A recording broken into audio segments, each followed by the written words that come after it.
and welcome to the another episode of Geoinformatics podcast। मैं उपकार कौर आपकी होस्ट स्वागत करती है आपका इस पॉडकास्ट में। आज हम एक बड़े ही इंटरेस्टिंग टॉपिक पे बात करने वाले हैं, डिजिटल फोटोग्रामेट्री। इस टॉपिक पर डिटेल में बात करने के लिए हमारे साथ जुड़े हैं मिसेस पूजा दलाल। स्वागत है आपका मैम। Thank you. मेरा पहला क्वेश्चन है, what is digital photogrammetry? Okay, digital photogrammetry basically it is an art and science of obtaining precise measurement from photos। इसमें हम फोटोज की हेल्प से अर्थ सरफेस पे जो भी फीचर्स हैं उनकी मेजरमेंट करते हैं। Basically it uses overlapping imagery, जिसकी हेल्प से हम 3D इंफॉर्मेशन कलेक्ट कर सके हमारे एरिया के बारे में। ओके, मेरा दूसरा क्वेश्चन है, डिजिटल फोटोग्रामेट्री और ट्रेडिशनल फोटोग्रामेट्री में क्या फ़र्क है? देखिए, जो ट्रेडिशनल फोटोग्रामेट्री थी वो एनालॉग फोटोज और एनालॉग टूल्स यूज किया करती थी, जिसमें अलग अलग टाइप के इंस्ट्रूमेंट्स ऐसे थे जो बहुत कॉम्प्लिकेटेड रहते थे। लेकिन आज के टाइम में हमारे पास जो डिजिटल फोटोग्रामेट्री है that uses softwares and digital cameras as well as digital photos.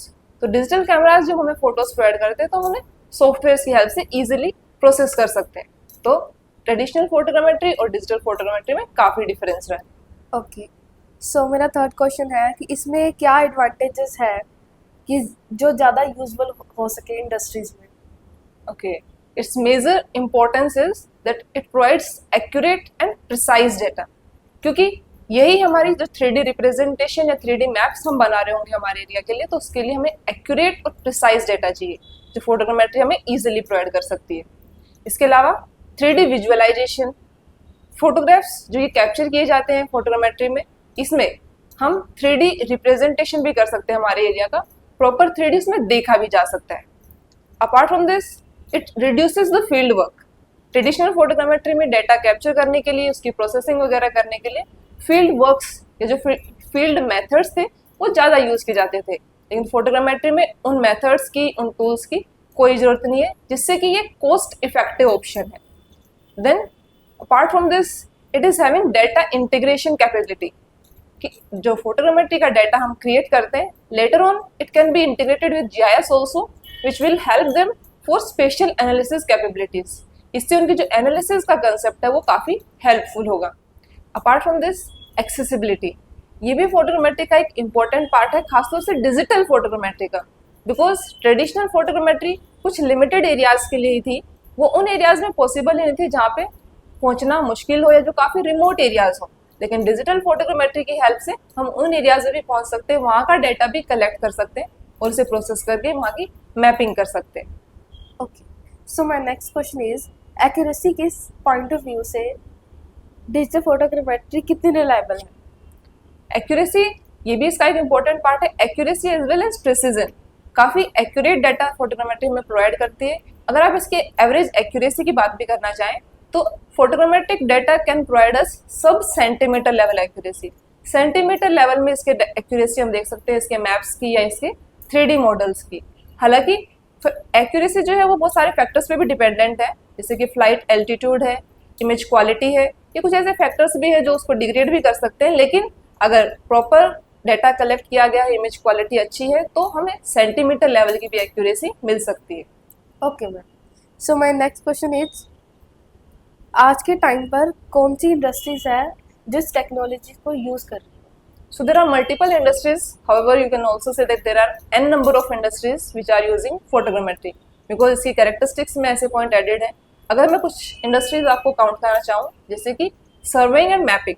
सर्वे तो फोटोग्रामेट्री का एक इम्पोर्टेंट पार्ट है, बिकॉज एयरक्राफ्ट या ड्रोन्स की हेल्प से डाटा कैप्चर किया जाता है, अलग अलग एरियाज का, अलग अलग फीचर्स का सर्वे किया जाता है, जिससे हेल्प के बाद हम उनकी मैपिंग कर सके।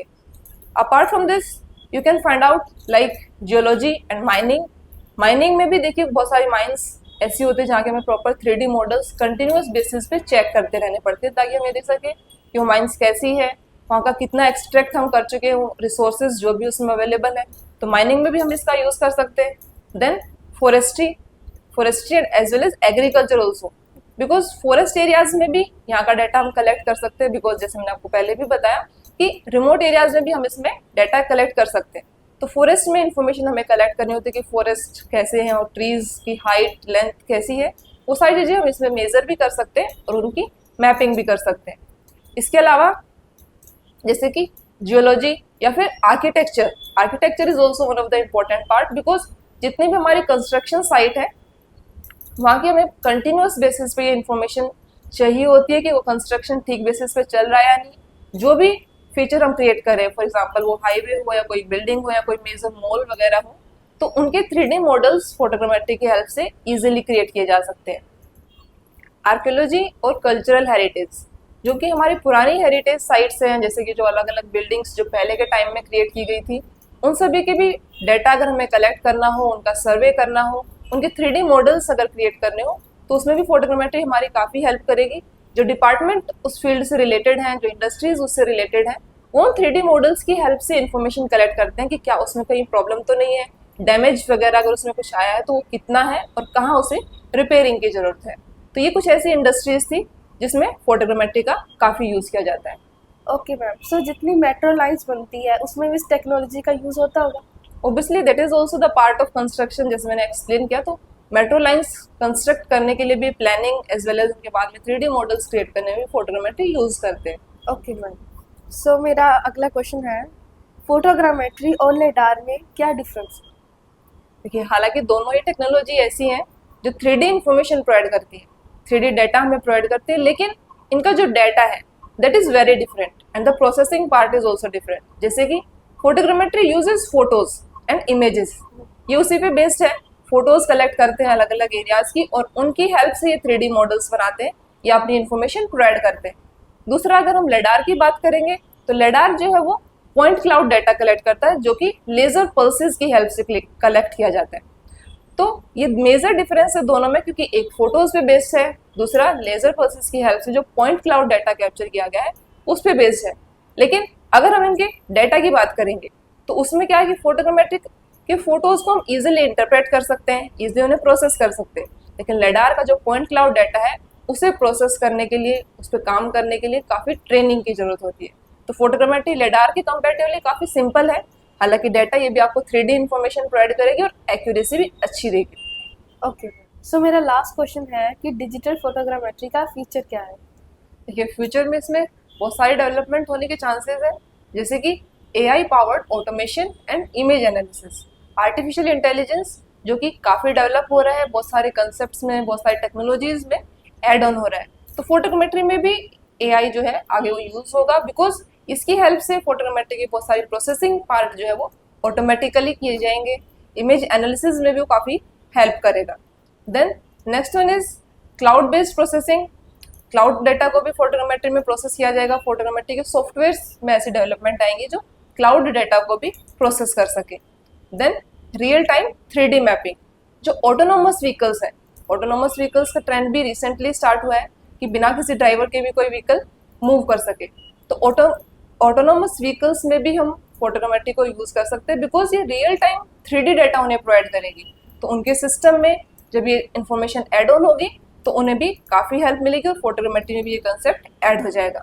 And then the last one is improved mobile photogrammetry using smartphones. Smartphones भी ऐसे डेवलप हो सकते हैं, जैसे हमारे डिजिटल कैमराज, हम आज के टाइम में डिजिटल कैमराज यूज़ करते हैं, लेकिन जो स्मार्टफोन में कैमराज आते हैं उनकी हेल्प से भी फोटोग्रामेट्री का डाटा कलेक्ट किया जाएगा और वो भी आगे सर्वेइंग में या मैपिंग में हेल्पफुल होगा।